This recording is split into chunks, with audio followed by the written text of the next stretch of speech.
Todo o conteúdo apresentado neste vídeo foi gerado com o apoio de inteligência artificial, revisado e adaptado para fins educacionais.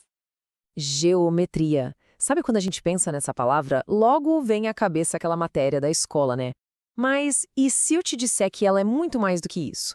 É como uma linguagem secreta, a planta base de tudo que existe ao nosso redor. E hoje a gente vai aprender a ler essa planta. Dá uma olhada nisso aqui. Imagina que é o projeto de um parque novo. A gente vê os caminhos, uma fonte ali no meio, os jardins, mas como é que isso sai do papel e vira um lugar de verdade, um lugar onde dá para passear? Como garantir que as distâncias e os espaços fiquem perfeitos na construção? Então, a resposta para tudo isso está na própria planta. Antes de construir qualquer coisa, a gente precisa decodificar essa linguagem.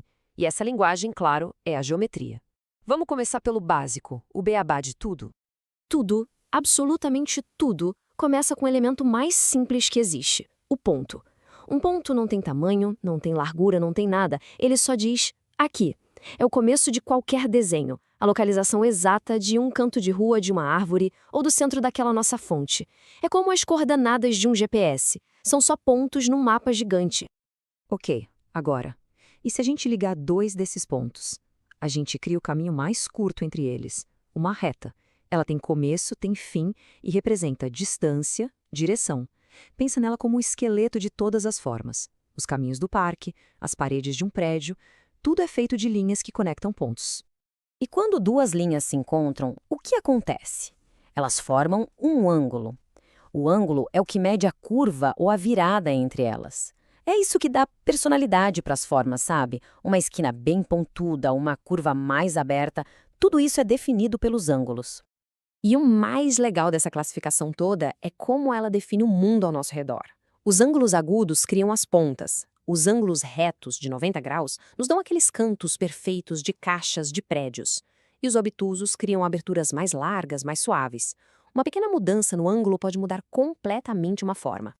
Beleza, a gente já viu o alfabeto da geometria, os pontos, as linhas e os ângulos. Agora, vamos juntar essas letras para formar as palavras que descrevem o nosso mundo. As formas. Antes de mais nada, vamos tirar uma dúvida bem comum. Qual a diferença entre circunferência e círculo? Pensa assim, a circunferência só aborda a linha de fora. Se a gente andar em volta da fonte, estamos percorrendo a circunferência. Agora, o círculo é tudo que está lá dentro. A água, a superfície. Um é o contorno, o outro é o recheio. Simples, né? Agora, quando a gente fecha um caminho usando só linhas retas, a gente cria o que chamamos de polígonos. E o legal é que a própria geometria já dá a dica no nome. Triângulo, 3 ângulos. Pentágono, lá do grego, 5 lados. Pensa nos hexágonos perfeitos de uma colmeia. Ou no octógono da placa de Pare. É uma linguagem super lógica que está tanto na natureza quanto no nosso dia a dia. Certo, já conhecemos as formas, mas como medir tudo isso? A gente precisa de uma caixa de ferramentas. E na geometria, as ferramentas são as fórmulas.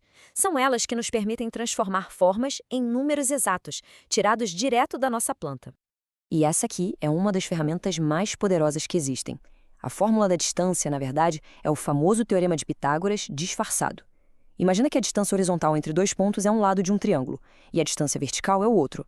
A linha reta que liga eles é a hipotenusa. É exatamente assim que o GPS do celular calcula distâncias num piscar de olhos. Outra pergunta muito importante: se a gente tem uma forma qualquer, tipo um octógono, de uma placa de Pare, qual será a soma de todos os ângulos ali de dentro? Pois é, existe uma regra universal para isso. E a regra é surpreendentemente simples, é só seguir esses 3 passos. Não importa se é um triângulo ou um polígono de 20 lados. Primeiro, conte os lados. Depois, subtraia 2. E, por fim, multiplique o que sobrou por 180. Pronto, simples assim, e se tem a soma de todos os ângulos internos. E para nossa fonte, lembra, a gente precisa saber o espaço que ela vai ocupar. E para isso, usamos essa fórmula, que é super elegante. A área de um círculo é simplesmente o número π multiplicado pelo raio ao quadrado, uma formulazinha compacta que desvenda o espaço dentro de qualquer círculo. Ok, chega de teoria. Já temos o nosso alfabeto, as nossas palavras e as nossas ferramentas. Tá na hora de voltar para a planta do parque e finalmente responder aquela pergunta do início: como transformar o desenho em realidade? Primeira missão: a gente precisa saber o comprimento exato daquele caminho principal que corta o parque. No mapa, ele liga o ponto A, que está na coordenada 3,2, até o ponto B, na coordenada 9,7. E aí? Bom, é só usar a ferramenta certa. A gente aplica a fórmula da distância. Primeiro, a diferença entre os x, que é 9 menos 3, e dá 6. Depois, a diferença entre os y, 7 menos 2, que dá 5. A gente leva os dois ao quadrado, soma os resultados e, no final, tira a raiz quadrada de 61. O resultado dá aproximadamente 7,81 metros. Olha que incrível o poder da geometria. A gente saiu de coordenadas abstratas num papel para uma medida concreta, real, que uma equipe de construção pode usar para trabalhar. Perfeito, um problema resolvido. Agora, vamos lá para o centro do parque. A planta diz que a fonte é circular e tem um raio de 5 metros. Quanta área ela vai ocupar no total? De novo, a gente pega a ferramenta certa da nossa caixa, a fórmula da área do círculo. No lugar do R, a gente coloca 5. 5 ao quadrado dá 25. Agora é só multiplicar isso pelo valor de π, que é mais ou menos 3,1416. E pronto, a fonte vai ocupar uma área de 78,54 metros quadrados. Outra medida exata, super útil, calculada a partir de uma informação bem simples da nossa planta. O que a gente acabou de fazer aqui foi traduzir uma ideia, um desenho, em números concretos, palpáveis. É exatamente isso que a geometria faz.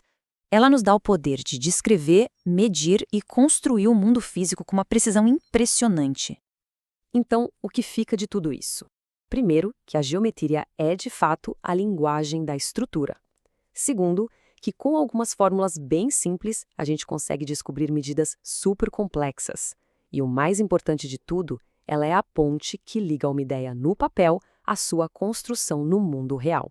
Hoje, a gente decodificou um parque. Mas esses mesmos princípios são usados para projetar cidades inteiras, para enviar foguetes para o espaço, para mapear o universo. A geometria nos entrega um conjunto de ferramentas poderosíssimo. A verdadeira pergunta que fica é: o que vamos construir com elas?